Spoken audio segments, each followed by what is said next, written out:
이름으로 기도합니다. 아멘. 네, 오늘 대교리 문답 57문부터 59문답입니다.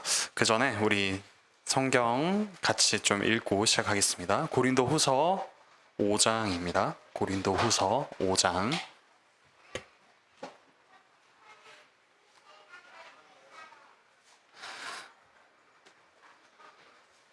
네, 오늘은 분량이 좀 적지요. 2페이지 조금 3페이지 조금 안 됩니다. 고린도후서 5장 14절부터 19절까지 같이 읽겠습니다. 고린도후서 5장 14절부터 19절까지입니다. 같이 읽겠습니다. 시작. 그리스도의 사랑이 우리를 강권하시는도다.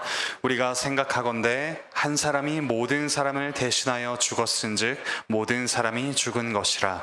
그가 모든 사람을 대신하여 죽으심은 살아있는 자들로 하여금 다시는 그들 자신을 위하여 살지 않고 오직 그들을 대신하여 죽었다가 다시 살아나신 이를 위하여 살게 하려 함이라. 그러므로 우리가 이제부터는 어떤 사람도 육신을 따라 알지 아니하노라. 비록 우리가 그리스도도 육신을 따라 알았으나 이제부터는 그같이 알지 아니하노라. 그런즉 누구든지 그리스도 안에 있으면 새로운 피조물이라. 이전 것은 지나갔으니 보라 새 것이 되었도다.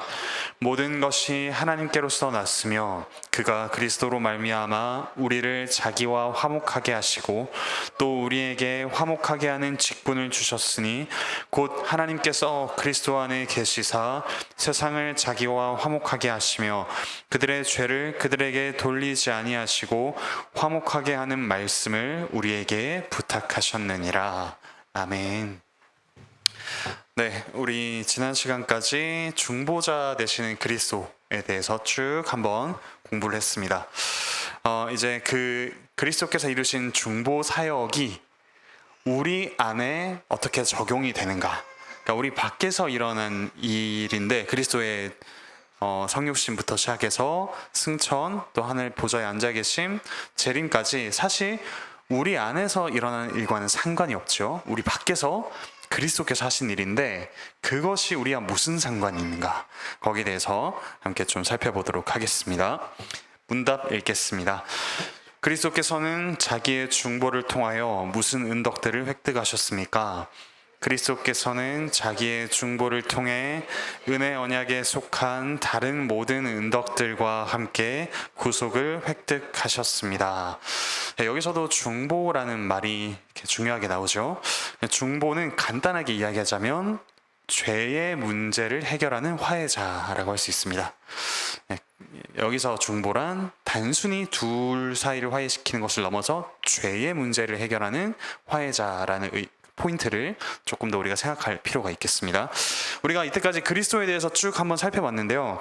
우리가 예수님은 누구신가? 라는 질문에 대해서 다양한 각도로 답을 할 수가 있죠. 그런데 대교리 문답은 그리스도께서 중보자시다라는 관점으로 그분에 대해서 이렇게 신앙 고백을 하고 있습니다.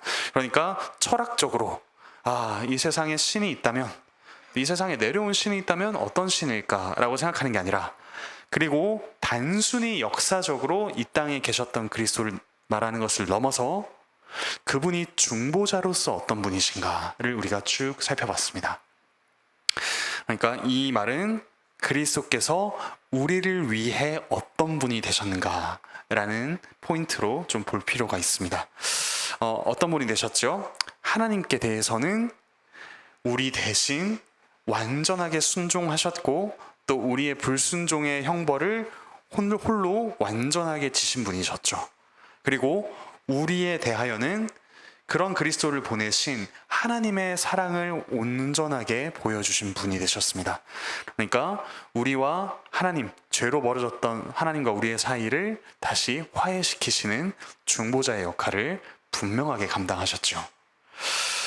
어떤 방식으로 감당하셨는가? 크게 세 가지로 우리가 살펴봤습니다. 한번 돌이켜 보겠습니다. 첫 번째로 참 하나님이시자 참 사람으로서 중보자가 되셨습니다. 그러니까 참 하나님으로서 그 모든 죄의 짐을 다 감당하실 수 있는 능력을 가진 분으로서 그리고 참 사람으로서, 그러니까 우리 인류의 일부가 되심으로써 우리를 대표하여서 죄의 책임을 지신 분, 참 하나님이자 참 사람이 되신 분이 바로 우리의 중보자 그리스도이십니다. 그리고 그리스도를 가리키는 표현이 있죠. 예수 그리스도라고 했습니다. 예수라는 뜻이 어떤 뜻이었죠? 이름이? 구원자, 여호와께서 구원하신다 라는 뜻이었죠. 그리고 그리스도는 기름 부음 받은 자. 그러니까 예수라는 이름은 그분이 우리를 위해 행하시는 일이 무엇인가를 나타내주고, 그리스도라는 건 직함이죠. 직분의 이름입니다. 그분이 하나님께서 세우신 분으로서 선지자, 제사장, 왕으로서 중보 사역을 행하셨다라는 걸 알려줍니다. 괄호 안에 들어갈 말은 선지자, 제사장, 왕입니다. 그리고 참 하나님이자 참 사람으로서, 그리고 선지자, 제사장, 왕으로서 그분은 낮아지시기도 하셨고, 이 땅에 오셔서 죽기까지 낮아지셨고, 또한 높아지기도 하시면서 부활하시고 승천하셔서 하나님 보좌 우편에 앉으시고 우리를 위해 지금 중보하시면서 다시 오실 때까지 이 모든 사역이 우리를 구원하시는 사역이다 라는 점을 좀 기억할 필요가 있겠습니다. 이로써 우리가 좀 명확하게 해야 될 개념은, 예수님이 우리가 동떨어져 있는 분이 아니라 우리와 참으로 밀접하게 관련되신 분, 우리에게 자기를 묶어 매신 분이시다. 그분은 참 영광스러운 분이지만 우리와 자기를 묶어 매신 분이시다. 이 점을 좀 기억하면 좋겠습니다. 자, 이렇게 예수님께서 중보 사역을 완전하게 행하셨고, 그리고 앞으로도 다시 오셔서 행하실 겁니다. 그분이 중보 사역을 행하심으로써 얻은 은덕들이 있다고 하는데요. 이 은덕이라는 말이 우리가 평소에 잘 사용하는 말이 아니라서 무슨 뜻인가 싶을 수 있죠. 다른 말로 하면 유익들이라고 할 수 있습니다. 그분이 참 선지자, 제사장, 왕으로서 온전하게 행하심으로써 얻은 유익이 있다라고 합니다. 그것을 크게 두 가지로 나누는데요. 하나는 구속이고요. 다른 하나는 그 외에 은혜 언약에 속한 은덕들이라고 합니다. 먼저 구속을 좀 살펴보겠습니다. 구속은 영어로 redemption이라고 하는데, 값을 지불하고 소유권을 되찾는 것입니다. 괄호 안에 들어갈 말은 소유권입니다. 그러니까 자기 자신일 수도 있겠죠. 내가 종으로 팔려갔을 때 나 자신 또는 다른 누군가가 값을 지불하고 내가 자유인이 되는 것, 혹은 누구의 소유가 되는 것, 이게 구속, 속량이라는 말로 쓰였는데요. 그래서 값을 지불하고 소유권을 되찾는 것. 우리는 그래서 그리스도의 것, 삼위 하나님의 것이 되었죠. 어떤 값을 치르셨죠? 그분 자신을 내어주심으로써 우리를 사셨습니다. 에베소서 1장 7절 같이 읽겠습니다. 시작. 우리는 그리스도 안에서 그의 은혜의 풍성함을 따라 그의 피로 말미암아 속량 곧 죄사함을 받았느니라. 여기서 그의 피라는 값을 주고 속량 곧 구속을 얻으셨다. 우리가 그 은혜를 받게 되었다라고 합니다. 자, 그런데 이 은덕들은 27문답과 조금 대비해서 볼 필요가 있습니다. 27문답이 죄에 관한 것인데요. 그러니까 죄와 대비되는 은덕들로 생각을 해야 되겠죠. 그냥 막연한 은덕들이 아니라 중보자로서 이루신 은덕이니까 죄와 대비되는 은덕들로 좀 생각할 필요가 있습니다. 죄의 결과는 하나님과의 교제에서 끊어진 것, 그리고 사탄에 매여 종노릇하는 것, 이 두 가지였습니다. 하나님과의 교제에서 끊어진 것, 사탄에 매여 종노릇하는 것. 자, 그런데 이 상태에서 우리를 구속하시기 위해서 그리스도께서 그의 피를 지불하셨죠. 그런데 누구에게 지불하셨을까요? 그리스도께서 그분 자신의 피값을 누구에게 지불하셨을까요? 잘못된 견해가 뭐냐면, 이 세상의 정사 권세를 잡은 사탄에게 값을 지불하고 우리를 자기 소유로 되찾으셨다. 이 해석은 잘못된 해석입니다. 그게 아니라 죄의 뿌리는 하나님의 진노이죠. 그래서 하나님의 진노, 그러니까 하나님의 율법이 요구하는 값을 치르신 겁니다. 그래서 하나님께 대해서 값을 치렀다라고 이야기를 해야 합니다. 그런데 한 가지 주의할 점은, 마치 이렇게 생각하면 안 된다는 겁니다. 하나님께서 우리를 그렇게 용서하기 싫어하시는데, 내가 저 죄인들 어디 지금 꼬투리 하나만 잡혀봐라, 절대 용서하지 않겠다, 이런 식으로 인색하게 우리를 보시는데, 예수님께서 제가 그래도 순종했지 않습니까? 저를 봐서라도 이들을 용서해 주십시오, 이런 구도가 아니라 어떻게 이해해야 되냐면, 이 그리스도께서 자기를 내어주신 것 역시 하나님 아버지의 사랑에서 비롯되었다라고 생각해야 됩니다. 그 로마서 5장 6절, 8절, 10절을 보시면은 우리가 아직 죄인 되었을 때, 우리가 아직 연약할 때, 경건하지 않을 때, 원수 되었을 때 그리스도께서 우리를 위하여 죽으심으로 우리에 대한 하나님의 사랑을 확증하셨느니라 했습니다. 그러니까 하나님은 용서하기 싫은데 억지로 하시는 분이 아니라 우리를 용서하기 위해 그리스도를 보내주신 분. 그래서 그리스도는 그 하나님의 공의가 요구하는 값을 자기 피로 지불하셨다. 이렇게 이해하시면 좋겠습니다. 사탄에게 지불한 것 아닙니다. 사탄을 이겼다라는 이미지가 있지만 사탄에게 뭔가를 지불했다라는 그런 말씀은 없습니다. 그래서 이게 구속이고요. 그래서 우리가 하나님의 소유가 되었죠. 또 다른 은덕들을 이렇게 65문답부터 90문답까지 쭉 이렇게 보여줍니다. 이거는 한마디로 구원의 은덕들이라고 이해할 수 있습니다. 우리가 하나님의 소유가 되었으면 사실 그것도 구원이긴 한데, 조금 더 구원의 다양한 측면들을 65문답부터 90문답까지가 이야기해주고 있습니다. 그래서 이걸 한마디로 요약하면 하나님과의 관계가 회복된 것이죠. 괄호 안에 들어갈 말은 하나님과의 관계가 회복된 것을 다양한 언어로 보여줍니다. 이후에 좀 살펴보도록 하겠습니다. 자, 그 다음 58문답입니다. 문답 읽겠습니다. 우리는 그리스도께서 획득하신 은덕들에 어떻게 참여하는 자가 됩니까? 우리는 그리스도께서 획득하신 은덕들을 우리에게 적용하시는 성령 하나님의 특별하신 사역을 통해 은덕들에 참여하는 자가 됩니다. 자, 이 57문답부터 59문답을 조금 요약하자면, 제가 이 초록색으로 써놓은 요 문장을 좀 기억하시면 되겠습니다. 그리스도께서 우리 밖에서 획득하신 은덕들, 우리와 상관없이 우리의 행함이 하나도 들어가지 않죠. 오직 그리스도께서 행하신 우리 밖에서 획득하신 은덕들을, 그 다음 줄, 성령 하나님께서 우리 안에 적용하시는 겁니다.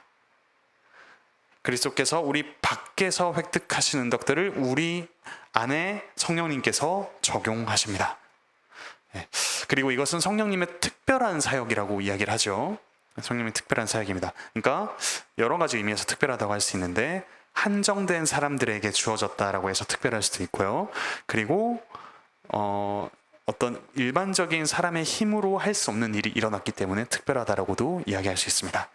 왜냐하면 제가 요약한 이 두 줄에 해당하는 내용 두 개 모두 다 우리가 이룰 수 없는 일이죠. 사실 첫 번째는 너무 이해가 됩니다. 그리스도께서 우리를 위해 대신 죽으신 것, 우리가 할 수 없다는 거 우리 너무 잘 인정하죠. 근데 우리는 한편으로 마치 성령님의 적용하시는 사역 없이도 우리가 그 은덕들을 받을 수 있는 것처럼, 이미 누리고 있는 것처럼 생각할 수도 있습니다. 그런데 예수님께서 아무리 좋은 것들을 이루어 놓으셔도 우리의 타락한 의지는 그것들을 받아들이려고 하지 않습니다. 그리스도께서 이뤄놓으신 좋은 것들을 좋게 보지도 않고 그것들 받아들일 힘도 없습니다. 그러니까 마치 어린아이가 정말 좋은 것을 옆에 뒀는데 자기 몸에 해로운 것만 자꾸 선택하듯이, 우리의 부패한 본성 역시 좋은 것들, 그리스도께서 이뤄놓으신 좋은 것들을 받아들이기 싫어합니다. 그래서 이렇게 받아들일 능력과 의지를 주시는 분, 그래서 우리 안에 적용하시는 분이 바로 성령 하나님이십니다. 성령 하나님의 특별한 은혜가 있어야지만 그 은덕들이 우리에게 적용이 됩니다. 그래서 우리가 구원의 확신이 뭔가 잘 생기지 않는다, 혹은 마음에 좀 어려움이 있다 하면, 이 성령 하나님께서 이미 이루어 놓으신 예수 그리스도의 은덕들을 우리에게 분명하게 적용해 주십시오 라고 좀 더 우리가 분명하게 기도할 수가 있겠죠. 디도서 3장 4절부터 7절 말씀이 여기 그리스도께서 이루신 중보 사역의 은덕들과 우리에게 적용하신 성령님의 사역을 이렇게 이야기합니다. 같이 한번 읽어보겠습니다. 시작. 우리 구주 하나님의 자비와 사람 사랑하심이 나타날 때에 우리를 구원하시되 우리가 행한 바 의로운 행위로 말미암지 아니하고 오직 그의 긍휼하심을 따라 중생의 씻음과 성령의 새롭게 하심으로 하셨나니 우리 구주 예수 그리스도로 말미암아 우리에게 그 성령을 풍성히 부어주사 우리로 그의 은혜를 힘입어 의롭다 하심을 얻어 영생의 소망을 따라 상속자가 되게 하려 하심이라. 그리스도께서 우리 밖에서 이루신 일, 성령께서 우리 안에 적용하신 일, 이렇게만 이야기하면 성부 하나님께서 하신 일이 자칫하면 빠질 수가 있겠죠. 그런데 오늘 방금 읽었던 디도서 말씀에는 우리 구주 하나님의 자비와 사랑하심이 분명하게 나타난 사건이다 라고 이야기하고 있습니다. 그러니까 우리가 그리스도께서 이루신 중보의 은덕들을 받는 것은 표면적으로는 그리스도께서 가장 분명하게 드러나시죠. 우리를 위해 행하신 일이. 그리고 우리 안에 성령님을 통해 적용이 됩니다. 그런데 사실은 삼위 하나님이 기뻐하심으로 우리를 위해 이루신 일이다. 어쩌다가 일어난 일이 아니고 그리스도께서 아버지의 뜻에 반해서 이루신 일이 아니고 삼위 하나님이 기뻐하심으로 우리 안에 이루신 일이다. 이 사실을 좀 기억하면 좋겠습니다. 우리의 구원을 위해 이토록 놀라운 일을 베푸신 삼위 하나님에 대한 찬양이 절로 터져 나오는 대목이라고 할 수가 있겠죠. 자, 이제 마지막 59문답입니다. 누가 그리스도를 통하여 얻는 구속에 참여하는 자가 됩니까? 구속은 그리스도께서 그것을 사셔서 주시려 한 모든 사람들에게 확실히 적용되고 효력 있게 전달됩니다. 그들은 때가 되면 성령으로 말미암아 복음을 따라 그리스도를 믿을 수 있게 됩니다. 자, 구속의 참여자가 누구인가? 라는 질문이죠. 여기에 나오는 대로는 하나님 아버지께서 구원하기로 작정하신 이들입니다. 그러니까 그리스도께서 그것을 사셔서 주시려 한 모든 사람들, 그러니까 여기 숨겨져 있는 건 하나님께서 작정하신 이들이라는 내용이겠죠. 그러니까 하나님께서 작정하신 이들이 구속에 참여합니다. 모든 이들이 아닙니다. 그렇죠? 요한복음 10장 36절 37절은 예수님께서 하신 말씀인데요, 분명하게 두 부류가 있다라고 하십니다. 같이 읽겠습니다. 시작. 그러나 내가 너희에게 이르기를 너희는 나를 보고도 믿지 아니하는도다 하였느니라. 아버지께서 내게 주시는 자는 다 내게로 올 것이요 내게 오는 자는 내가 결코 내쫓지 아니하리라.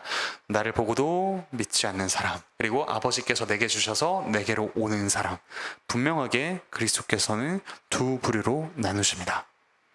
그런데 이제 구원에 관련된 성경 구절 중에 모든 사람, 모든 세상을 위해서 그리스도께서 죽으셨다, 이런 표현들이 나옵니다. 근데 이걸 생각해보면 그러면 특정한 사람이 아니라 결국에 모든 사람이 구원받는 거 아닌가?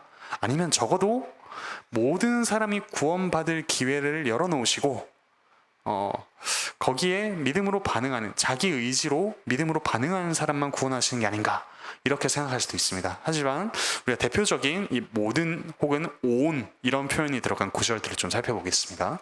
요한일서 2장 2절 있는데요, 같이 읽겠습니다. 시작. 그는 우리 죄를 위한 화목 제물이니 우리만 위할 뿐 아니요 온 세상의 죄를 위하심이라. 자, 여기 이 구절을 보면 어떻죠? 마치 예수님께서 온 세상이 하나님과 화목하게 하시기 위해서 죽으신 것 같습니다. 그런데 앞뒤 문맥을 잘 보셔야 됩니다. 2장 1절을 제가 좀 읽어보겠습니다. 요한일서 2장 1절인데요. 읽겠습니다. 나의 자녀들아, 내가 이것을 너희에게 쓰는 너희로 죄를 범하지 않게 하려 함이라. 만일 누가 죄를 범하여도 아버지 앞에서 우리에게 대언자가 있으니 곧 의로우신 예수 그리스도시라. 그러니까 우리에게 대언자가 있다, 확실한 대언자가 있으니 그 사실을 믿고서 죄를 범하지 말자, 이런 문맥입니다. 그러니까 여기서 온 세상이라는 거는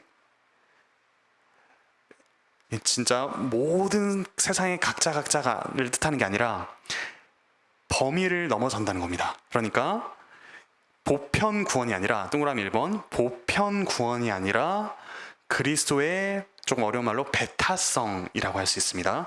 보편 구원이 아니라 그리스도의 배타성. 왜냐하면 온 세상이라는 말과 반대되는 게, 이 당시 신들이 특정 영역을 다스린다는 생각이 있었기 때문입니다.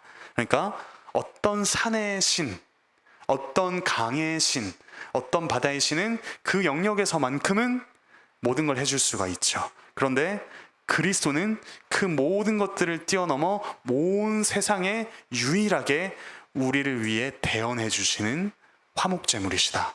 그러니까 여기서 온 세상이라는 건 모든 것을 포함한 보편이 아니라 그리스도만이 모든 것을 아우르신다라는 그리스도의 배타성을 가리키는 표현입니다. 조금 어려운 말일 수 있지만 좀 반대되죠. 우리가 얼핏 그냥 이해했을 때랑은. 그리스도만이 이루신다라는 겁니다. 그리고 동그라미 2번을 보시면 모든 개인이 아니라, 모든 개개인이 아니라 모든 종류입니다. 모든 종류의 사람들. 모든 개인이 아니라 모든 종류의 사람들입니다. 무슨 말이냐면 디모데전서 2장 4절 6절 읽어보면서 한번 보겠습니다. 같이 읽겠습니다. 시작. 하나님은 모든 사람이 구원을 받으며 진리를 아는 데 이르기를 원하시느니라. 그가 모든 사람을 위하여 자기를 대속물로 주셨으니 기약이 이르러 주신 증거니라.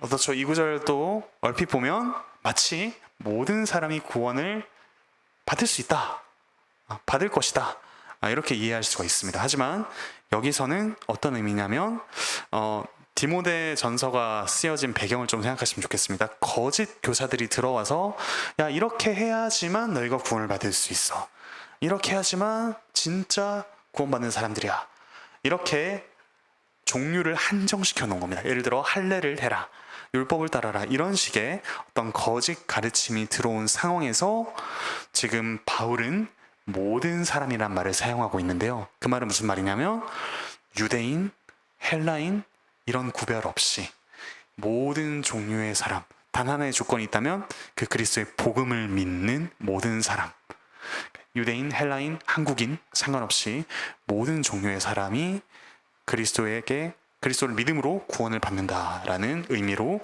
이해하시면 좋겠습니다. 이 대표적인 모든 또는 온이라는 표현이 있는데요. 그리스도를 믿는 자, 은혜로 그리스도를 믿는 자만이 구원을 받는다. 오히려 그런 의미라고 볼 수가 있습니다.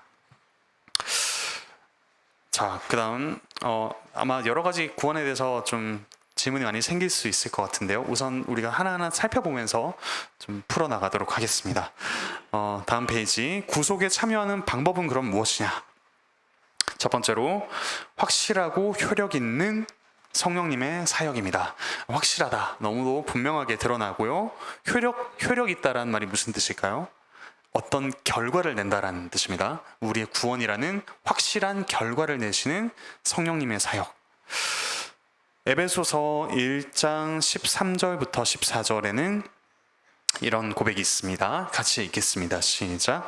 그 안에서 너희도 진리의 말씀 곧 너희의 구원의 복음을 듣고 그 안에서 또한 믿어 약속의 성령으로 인치심을 받았으니 이는 우리 기업의 보증이 되사 그 얻으신 것을 속량하시고 그의 영광을 찬송하게 하려 하심이라. 여기서 인치심, 약속의 성령으로 인치심, 확실하다라는 도장을 찍어주셨다라는 거죠. 성령 하나님께서 우리 안에서 도장이 되셔서 우리 도장을 찍어주시는 분으로서 이 구원의 확실함을 분명하게 확신시켜 주십니다. 그런데 그러면 더 구체적으로 성령님께서 구체적으로 하신 일이 뭐냐? 그것은 바로 반괄호 2번 복음을 따라 그리스도를 믿게 하시는 겁니다. 복음을 따라 그리스도를 믿는 것. 복음이 무엇이죠? 그렇죠. 그러니까 저 다 들었습니다. 그래서 예수 그리스도 안에서 하나님께서 성령님의 능력으로 우리를 위해서, 우리를 구원하기 위해 행하신 일, 철저히 주어가 삼위 하나님이죠. 복음에서 우리가 주어가 되는 일은 없습니다.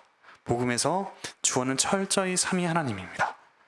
그러니까 우리가 행한 무언가를 믿는 게 아니라, 우리가 가진 무언가를 믿는 게 아니라 저 그리스도의 중보 사역, 그것이 하나님의 작정으로 성령님의 특별한 은혜로 우리에게 적용된다라는 사실을 분명하게 믿는 것, 그것이 성령 하나님께서 우리 안에서 행하시는 사역입니다.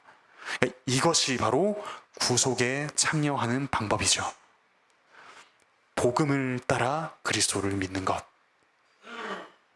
이 사실을 좀 분명히 할 필요가 있겠습니다. 왜냐하면 흔들릴 때가 너무 많습니다. 우리가 말로는 그래, 그리스도께서 나를 위해 행하신 일을 믿어라고 하지만 실제 삶에서는 전혀 다른 것을 믿고 있는 우리의 모습을 보면 우리는 정말로 구속에 참여하는 자가 맞는가라는 의문이 들 때가 있습니다. 그럴 때마다 어떻게 기도해야 된다고요? 성령 하나님께서 우리 안에 그리스도의 중보 사역을 분명하게 새겨주시기를, 적용해 주시기를 기도해야 됩니다. 왜냐하면 그리스도께서 하신 일은, 그러니까 이 땅에서 하신 일은 변하지 않습니다. 끝났습니다. 그렇죠? 이제 지금 하고 계시는 중보 사역과 다시 오셔서 심판하시는 게 남아 있고, 이전에 우리를 위해 행하신 일은 분명하게 완결되었습니다. 그거를 나에게 분명하게 적용시켜 주십시오 라고 기도를 해야 됩니다. 데살로니가 후서 2장 13절부터 14절에는 성령님께서 우리를 거룩하게 하셔서 믿게 하신다, 그런 내용이 나오는데요. 같이 읽겠습니다. 시작. 주께서 사랑하시는 형제들아, 우리가 항상 너희에게 관하여 마땅히 하나님께 감사할 것은 하나님이 처음부터 너희를 택하사 성령의 거룩하게 하심과 진리를 믿음으로 구원을 받게 하심이니, 이를 위하여 우리의 복음으로 너희를 부르사 우리 주 예수 그리스도의 영광을 얻게 하려 하심이니라. 그래서 이런 확신이 불분명할 때 기도하시면서 또한 동시에 해야 될 일이 뭐냐면, 우리를 위해 행하신 그리스도의 사역을 다시 봐야 됩니다. 말씀을 통해서 봐야겠죠. 구약에 예표된, 혹은 구약에서 이미 이루고 계신 그 그리스도를 통한 사역, 구원 사역부터 시작해서 복음서 그리고 서신서에서 그것을 설명하는 부분, 계시록에 이르기까지 하나님께서 우리를 위해 행하신 일을 분명하게 보아야 됩니다. 자, 그런데 이런 일이 언제 일어나냐? 각자마다 몇 년 몇 월 며칠, 우리 자녀들이 몇 년 몇 월 며칠이면 이 세례를 받을 만한 믿음을 고백할 거다, 이렇게 딱 알려주시면 좋겠는데, 때가 차면이라고 되어 있습니다. 때가 차면. 왜냐하면 이건 우리가 어떤 특정한 정도를 채우면이 아니라 하나님께서 가장 좋은 때의 선물을 주실 때이기 때문이죠. 너희는 언제쯤 그 수준에 도달할 거야 라고 하나님께서 알려주지 않으시고요, 우리가 알지 못하는 때에 성령님께서 우리에게 선물로 주시는 것이 구원입니다. 그러면 선물로 주시니까 손 놓고 있으면 되나? 그런 게 아니죠. 하나님께서는 우리가 복음 말씀을 계속 듣게 하시고, 또한 자녀를 위해, 믿지 않는 가족을 위해, 친구를 위해 하는 기도를 또한 사용하셔서 그 때에 맞게 구원의 은혜를 베푸십니다. 자, 에베소서 2장 8절 말씀 같이 읽겠습니다. 시작.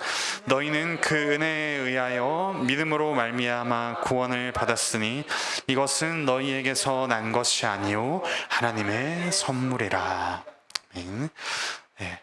이로써 하나님께서 하시는 분명한 일이 있고요, 우리가 그에 대한 반응으로서 하는 일, 복음 말씀을 듣고 읽고 기도함으로, 그리고 전함으로 하나님을 찬양으로 반응하는 우리의 몫이 또한 있다는 것, 이 사실을 기억하면서 이 구원의 은혜, 그리스도께서 이토록 낮아지시고 또 이렇게 높아지심으로써 우리에게 가져다 주신 은혜를 풍성하게 우리가 좀 누려가면 좋겠습니다.